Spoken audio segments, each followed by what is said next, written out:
Hello दोस्तों, स्वागत है आप सबका अपने चैनल फैक्ट स्टडी में। आज एक बहुत बड़ी न्यूज आई है। उत्तर प्रदेश के छात्रों के लिए विशेष तौर पर एक खुशखबरी वाली न्यूज है। उत्तर प्रदेश पुलिस का नोटिफिकेशन जारी हो चुका है। आप सबको पता है, जब तक ऑफिशियल नोटिफिकेशन नहीं आता, ऑफिशियल न्यूज नहीं आती, मैं वीडियो नहीं बनाता हूं। मेरी वीडियो 100% ऑथेंटिक होती है। जब पूर्ण रूप से खबर पक्की होती है तभी बनाता हूं।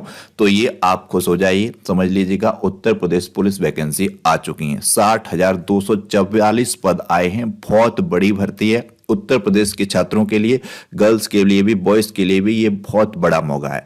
हम भी इस भर्ती के लिए अपने ट्विटर हैंडल के माध्यम से लगातार आवाज उठाते रहें, इसकी मांग करते रहें कि उत्तर प्रदेश में भर्ती दी जाए। इसके साथ ही शिक्षक भर्ती की भी मांग करते रहें, वो भी आएगी। जब तक हम आवाज नहीं उठाएंगे, सरकार से हम डिमांड नहीं करेंगे, तब तक वो भर्ती नहीं देंगे। लेकिन हमारा काम है लगातार आवाज उठाते रहें। तो इसका आज सफल रिजल्ट आया है और ये 60,244 पद आए हैं उत्तर प्रदेश में पुलिस भर्ती के।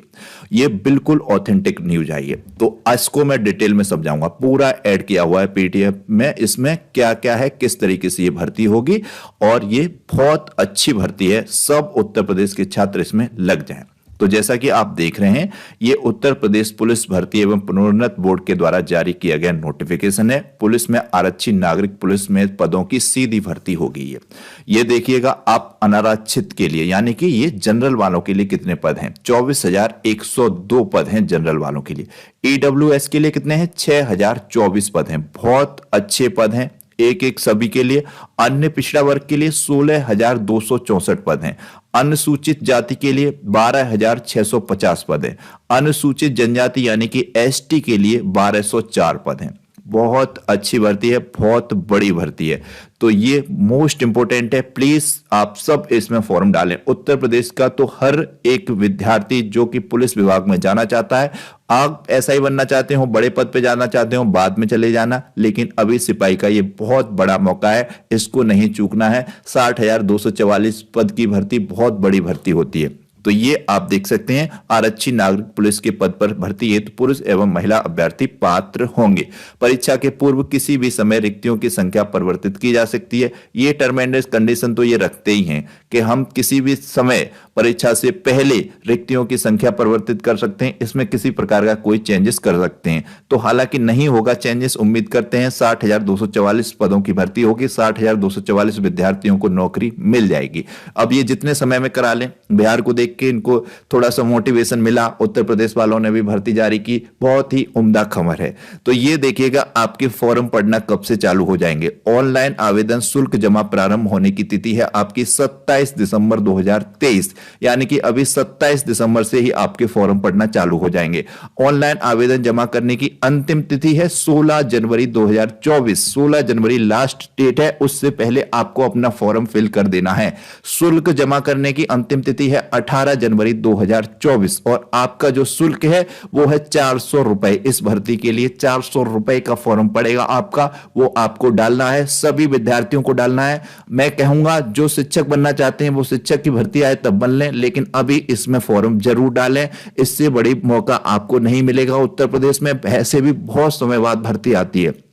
इसकी जो है शैक्षिक अर्हता क्या निर्धारित की गई है? भारत में विधि द्वारा स्थापित बोर्ड द्वारा 10वीं एवं 12वीं कक्षा उत्तीर्ण या सरकार द्वारा मान्यता प्राप्त उसकी समकक्ष अर्हता होनी चाहिए, यानी कि इंटर पास बच्चे होने चाहिए। और मोस्टली बच्चे इंटर पास होंगे ही इसमें, वो सब इसमें अप्लाई कर सकते हैं। तो ये आपको ध्यान रखना है, इतना तो आपको मालूम ही होगा। इंपोर्टेंट जो भी पॉइंट हैं इस पीडीएफ में, उन सब पर चर्चा कर लेते हैं। इसमें पीडीएफ में से सेलेक्ट कर लिए हैं पॉइंट और मैंने अपनी पीडीएफ बना ली है और उसके हिसाब से आपको ये बता रहा हूं। लेकिन अगर आप कहेंगे जो ओरिजिनल पीडीएफ है पूरी, उस पर भी आपको डिटेल में समझा दूंगा।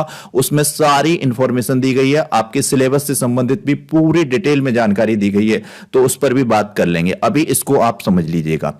ये आपकी आयु इन्होंने क्या बताई है, कितने वर्ष तक के विद्यार्थी इसमें फॉर्म डाल सकते हैं। तो पुरुष अभ्यर्थियों के लिए 1/7/2023 को 18 वर्ष की आयु कर लेनी चाहिए, यानी कि जिन विद्यार्थियों की बॉयज की 1/7/2023 को 18 वर्ष कंप्लीट हो जाएंगे वही इसमें फॉर्म डाल सकते हैं। और उसके बाद अगर आपके 1/7/2023 के बाद 18 वर्ष कंप्लीट होते हैं तो आप इसमें फॉर्म नहीं डाल पाएंगे। 22 वर्ष की आयु प्राप्त न की हो, अर्थात अभ्यर्थी को 2 जुलाई 2001 के पूर्व का नहीं होना चाहिए। यानी कि 2 जुलाई ये सब अभी इसमें आरक्षण भी मिलेगा, जैसे कि अन्य पिछड़ा वर्ग, अनुसूचित जाति, अनुसूचित जनजाति, इनके लिए एज रिलैक्सेशन भी है। यहां पर जो बात हो रही है वो सामान्य वर्ग के कौन कौन से विद्यार्थी हैं वो कितने में डाल सकते हैं उसकी बात हो रही है, तो ये आपको ध्यान रखना है। तो इनका जन्म 2 जुलाई 2001 से पूर्व तथा 1 जुलाई 2005 के बाद नहीं होना चाहिए। ये सामान्य वर्ग के लिए है, अभी इसमें आरक्षण जुड़ा हुआ है। जैसे कि आपको मालूम है 5 वर्ष का रिलैक्सेशन मिलेगा ओबीसी, एससी, एसटी इन व्यक्तियों को, तो ये ध्यान रखना है। इनको तो 5 वर्ष का रहेगा ही इसमें रिलैक्सेशन, लेकिन यहां पर हम सामान्य समझ रहे हैं। तो आपका जन्म तिथि 2 जुलाई 2001 के पहले की नहीं होनी चाहिए और 1 जुलाई 2005 के बाद की नहीं होनी चाहिए। क्या आप इन दोनों तिथियों के मध्य में आपका जन्म हुआ है, 2 जुलाई 2001 और 1 जुलाई 2005 के, तो आप इस फॉर्म को डाल सकते हैं। महिला अभ्यर्थियों के लिए 1/7/2023 को 18 वर्ष की आयु प्राप्त कर लेनी चाहिए। 25 वर्ष की आयु प्राप्त न की हो, अर्थात कि 25 वर्ष के बाद का विद्यार्थी इसमें नहीं डाल सकता है। महिलाओं के लिए जन्म 2 जुलाई 1998 से पूर्व का नहीं होना चाहिए, सामान्य की बात कर रहे हैं हम। 1 जुलाई 2000 बाद के मतलब 2005 के बाद का नहीं होना चाहिए। यानी कि जो भी गर्ल्स हैं उनका जन्म 2 जुलाई 1998 से पहले का ना हो और 1 जुलाई 2005 के बाद का ना हो। तो क्या आपकी उम्र इन दोनों तिथियों के बीच में आ रही है? गर्ल्स के लिए 2 जुलाई 1998 और 1 जुलाई 2005 के मध्य में आपका जन्म हुआ है, तो आप इस परीक्षा में फॉर्म डालने के लिए मान्य हैं। तो ये आपको ध्यान रखना है। इसके साथ साथ ये अन्य पिछड़ा वर्ग, अनुसूचित जाति, जनजाति, इन सबको एज रिलैक्सेशन मिलेगा। इसमें 5 वर्ष की छूट रहेगी, जबकि जो स्वतंत्रता सेनानी है उनके लिए शायद 3 वर्ष की इसमें एज रिलैक्सेशन है। तो ये ध्यान रखना है।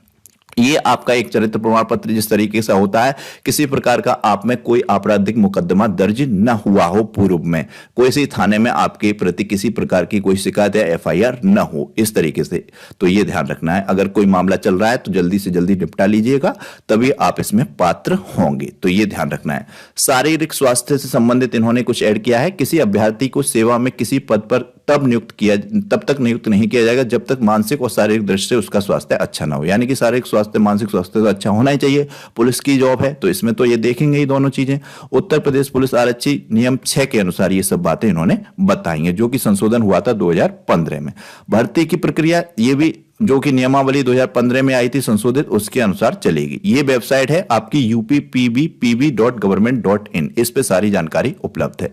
आपकी जो परीक्षा होगी, लिखित परीक्षा होगी, इसमें 300 अंकों की परीक्षा होगी और इसमें आपके वस्तुनिष्ठ प्रकार के यानी कि एग्जाम जो होंगे वो उसमें ऑप्शन वाला एग्जाम होगा। 4 ऑप्शन दिए होंगे, उसमें से राइट आंसर होगा और इसमें नेगेटिव मार्किंग भी रखी गई है। 2 घंटे का आपका पेपर होगा। 4 विषय होंगे: सामान्य ज्ञान, सामान्य हिंदी, संख्यात्मक एवं मानसिक योग्यता, मानसिक अवरक्ष, बुद्धिलब्धि एवं तार्किक क्षमता। इसमें आपके जो है करंट अफेयर्स के क्वेश्चन भी पूछे जाएंगे। सामान्य ज्ञान में भी कभी कभी देखने को मिलता है, इस पार्ट में भी पूछ लिए जाते हैं। और ये चौथे नंबर का जो पार्ट दिया जाता है, मानसिक अभिरुचि, बुद्धिलब्धि एवं तार्किक क्षमता, इसमें भी करंट अफेयर्स के क्वेश्चन रखे जाते हैं। तो ये ध्यान रखना है। अभ्यर्थी को लिखित परीक्षा में गलत उत्तर देने के लिए ऋणात्मक अंक प्रदान किए जाएंगे, यानी कि इसमें नेगेटिव मार्किंग रखी गई है। 150 प्रश्न होंगे और 2 घंटे का समय होगा। एक प्रश्न 2 नंबर का होगा। 300 अंक का पूरा आपकी परीक्षा होगी, जिसमें प्रत्येक सही उत्तर के लिए 2 अंक निर्धारित किए गए हैं। जैसा कि आपको समझ में आ गया होगा, भर्ती नियमावली अनुसार जो कि अभ्यर्थियों को गलत प्रश्न के लिए 0.5 अंक प्रदान किए जाएंगे। 0.5 नंबर की मतलब नेगेटिव मार्किंग इसमें रखी गई है। यह लिखित परीक्षा ओएमआर आधारित परीक्षा प्रणाली के अनुसार संपन्न कराई जाएगी। आपको ध्यान रखना है, ओएमआर आपकी परीक्षा होगी जैसे पूर्व में होती रही है। यहां पर आपके शारीरिक मानक परीक्षण से संबंधित कुछ इंपोर्टेंट है, जैसा कि यहां पर इन्होंने क्या रखा है, आपकी हाइट कितनी होनी चाहिए। सामान्य और अन्य पिछड़ा वर्ग और अनुसूचित जातियों के पुरुष अभ्यर्थियों के लिए न्यूनतम हाइट 168 मीटर होनी चाहिए। सभी जो कि परीक्षा की तैयारी कर रहे होंगे, पुलिस में जाना चाहते होंगे, उनको पता होगा कि क्या उनकी हाइट 168 सेंटीमीटर है, तो नाप लीजिएगा, पता चल जाएगा, तभी आप फॉर्म डालिएगा। 168 से नीचे है फिर आप अपनी हाइट बढ़ाने की कोशिश कीजिएगा। पुरुष अभ्यर्थियों के लिए न्यूनतम, अनुसूचित जाति के लिए पुरुष अभ्यर्थियों के लिए 160 सेंटीमीटर है। इनको जो कि कुछ सहायता या प्रदान की गई है, आरक्षण तौर पर इनको कुछ रियायत दी गई है।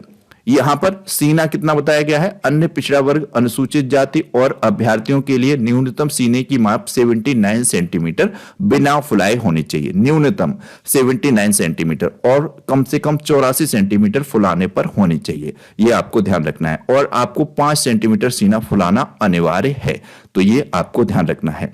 कम से कम 82 सेंटीमीटर फुलाना होना चाहिए जब ये 5 सेंटीमीटर, अगर 77 सेंटीमीटर फुलाने पर हो रहा है तो ये यही है, 79 सेंटीमीटर न्यूनतम होना चाहिए और 5 सेंटीमीटर फुलाना आवश्यक है। 79 सेंटीमीटर से ऊपर है आपका, जैसे कि 81 है बिना फुलाए, तो आपको 5 सेंटीमीटर फुलाकर देना ही है, फुला के बताना ही है। 81 पे 86 फुलाने पर हो जाना चाहिए, इस तरीके से ये है। महिला अभ्यर्थियों के लिए उनकी ऊंचाई 152 सेंटीमीटर है, यह सामान्य, अन्य पिछड़ा वर्ग, अनुसूचित जाति वाली महिलाओं के लिए। अनुसूचित जनजाति वाली महिलाओं के लिए 147 सेंटीमीटर की हाइट है। महिला अभ्यर्थियों के लिए वजन उनका 40 किलोग्राम निर्धारित किया गया है न्यूनतम, यह आपको ध्यान रखना है, इंपोर्टेंट है। शारीरिक दक्षता, जैसे कि यहां पर अब ये आपकी दौड़ कितनी होगी, तो यहां पर यह बताया गया है शारीरिक दक्षता में पुरुष अभ्यर्थियों को 4.8 किलोमीटर की दौड़ 25 मिनट में लगा लेनी चाहिए। यह तो आपका जब एग्जाम हो जाएगा उसके बाद की प्रक्रिया है। महिला अभ्यर्थियों को 2.4 किलोमीटर की दौड़ 14 मिनट में पूरी करना आवश्यक है। लगभग पुरुष के लिए 5 किलोमीटर है 25 मिनट में, महिलाओं के लिए ये 2.5 किलोमीटर है 14 मिनट में। तो ये तो आप जब परीक्षा दे लेंगे उसके बाद ये बताएंगे। और कभी कभी तो ऐसा देखने को मिलता है, परीक्षा का रिजल्ट आता है उसके तुरंत ही 10-15 दिन के अंतर्गत ये दौड़ के लिए तैयार कर लेते हैं। तो सभी से आपके से रिक्वेस्ट है, आप अभी से अपना मैदान में जाना शुरू कर दीजिएगा सुबह को, उसके बाद अपनी परीक्षा की तैयारी कीजिएगा, थोड़ा सा दौड़ का अभ्यास कीजिएगा, क्योंकि दौड़ एकदम से नहीं आती है, दौड़ भी काफी कठिन प्रक्रिया है। एग्जाम की तैयारी करना जितना कठिन है उतना ही कठिन है ये आपको 2.5 किलोमीटर और आपको 5 किलोमीटर की दौड़ लगाना भी है, ये भी बहुत ही इंपॉर्टेंट है। ये आपके ऑनलाइन आवेदन की प्रक्रिया है। इसमें ये इस वेबसाइट पर जाकर आप सारे नोटिफिकेशन क्लिक करें, उसके पश्चात आप यहां पर देख सकते हैं, प्रक्रिया को पूर्ण करें। जो भी ये जानकारी पूछे इससे संबंधित एक वीडियो बना देंगे, कहां पर किस तरीके से नाम फिल करना है, किस तरीके से फोटो लगाना है, किस तरीके से साइन होने, इसको आपको समझा देंगे। परंतु ये जो ऑफिशियल वेबसाइट है इस पर जाकर आपको फॉर्म भरना है, तो ये आपको ध्यान रखना है। इसके बाद अभ्यर्थी शुल्क अपना debit card, credit card, internet banking, UPI के माध्यम से कर सकते हैं। फोन पे वगैरह से भी आप अपना पेमेंट कर सकते हैं, मोस्ट इंपोर्टेंट है। हेल्पलाइन नंबर भी जारी किया है, किसी भी प्रकार से आपको क्या क्या सुविधा चाहिए इसके लिए, हालांकि ये काम कर रहा होगा या नहीं पता नहीं। तो ये था हमारा वीडियो, बहुत ही अच्छा, आपको समझ में आया होगा, कैसा लगा बताइएगा। और ये बहुत ही अच्छी खबर थी कि यूपी में अब पुलिस की भर्ती आ चुकी है। जैसे कि काफी टाइम से खबर तो चल रही थी लेकिन ऑफिशियल नहीं था, बच्चों को भी बार बार कई साल से ये देखने को मिल रहा था, लेकिन बाद में आके ऑफिशियल चीज नहीं मिल रही थी। लेकिन अब ये पूर्ण रूप से ऑफिशियल आ चुका है नोटिफिकेशन, 100% आपकी भर्ती होनी है। जैसा कि यहां पर हमने मेंशन किया है 60,244 पदों पर 60,244 विद्यार्थियों की जॉब लग जाएगी। इससे अच्छी खुशी की बात क्या है। यहां पर हमने एक क्वेश्चन ऐड किया है, नेशनल स्पोर्ट्स अवार्ड 2023 में कितने एथलीट्स को अर्जुन अवार्ड देने की घोषणा हुई है। तो ये इसका आंसर कीजिएगा, इससे संबंधित एक वीडियो भी बनाया है हमने नेशनल स्पोर्ट्स अवार्ड 2023 से। और इस तरीके के क्वेश्चन आपके पुलिस के एग्जाम में पूछे जाते हैं, तो आप हमारे चैनल के माध्यम से जीएस की संपूर्ण तैयारी कर सकते हैं। करंट